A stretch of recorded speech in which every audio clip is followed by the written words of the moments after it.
Hello everyone, so welcome back to my channel and welcome back to the another video.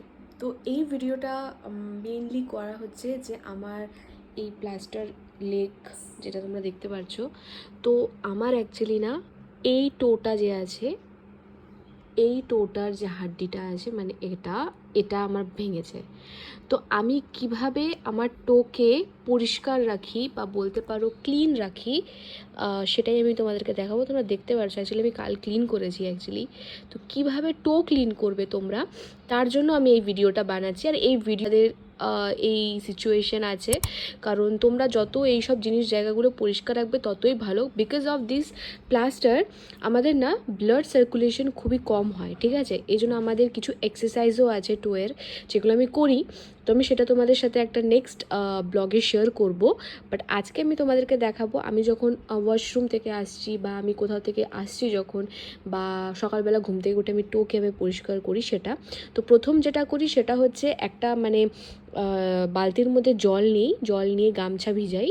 তো তারপরে আস্তে আস্তে আস্তে আস্তে করে আমি এই সব টোগুলোকে মুছি, যেটা আমি স্নানের টাইমে করি। সব সময় একটা এরকম না উঁচু বালিশ তোমরা ইউজ করবে, যে বালিশটার ওপরে তোমরা পাটা রাখতে পারবে।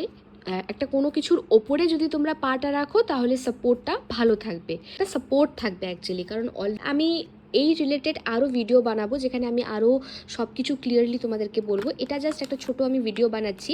তো এরকম ওয়াইপস পাওয়া যায়, ঠিক আছে? এরকম অনেক রকমের ওয়াইপস পাওয়া যায়। আমি একটা ওয়াইপস নিয়ে নিই এখান থেকে বার করে, সব সময় আমি এরকম একটা ওয়াইপস নিয়ে নিই, ঠিক আছে? Wet wipes actually. তো এই ওয়েট ওয়াইপস দিয়ে তুমি এই যে পায়ের যে টোগুলো আছে এগুলো তুমি ক্লিন করবে। এবার ক্লিন করার সময় তোমাকে সবচেয়ে বেশি ফোকাস থাকতে হবে, কারণ তুমি যদি মানে তাড়াতাড়ি করো তাহলে তোমারই পায়ের কোনো টোতে লেগে যাবে। যেহেতু আমার পায়ের এই টোটা ভেঙেছে, তো আমাকে এটাকে আরও বেশিভাবে ফোকাস দিতে হয় যাতে এখানে কোনোভাবে আমার প্রেশার না লাগে। এটা দিয়ে তুমি আস্তে আস্তে করে তুমি প্রত্যেকটা টোকে এরকম করে মুছে নিতে পারবে, ঠিক আছে? ঠিক এরকম করেই পেছনটাও তোমরা এইভাবেই মুছতে পারবে, ঠিক আছে? দেখো পেছনটার অবস্থা। আর আগেই বলছি খুব বেশি প্রেশার দেবে না, একদমই প্রেশার দেবে না, হালকা হালকা করে করবে। কারণ অবভিয়াসলি এটা পা, আর ভেঙে যাওয়া পা এমন না পাটা তোমার প্রপারলি ঠিক হয়ে গেছে। তো এরকম করে করে যখনই তুমি ওয়াশরুম বা কোনো জায়গা থেকে আসবে, এরকম ওয়েট ওয়াইপস দিয়ে তুমি মুছে নিতে পারো, ঠিক আছে? অ্যান্ড দেন তুমি হালকা করে এই জায়গাগুলো একটু মুছে নিতে পারো, কারণ এটাতে কিছু হয় না, এতটাও বেশি ওয়েট এটা থাকে না। তো এটা আমার জন্য বেস্ট সলিউশন। তো তোমরাও এটা করতে পারো। আই গেস তোমাদের পাটা সবসময় ক্লিন থাকবে। আমি সবসময় এভাবেই ক্লিন করি।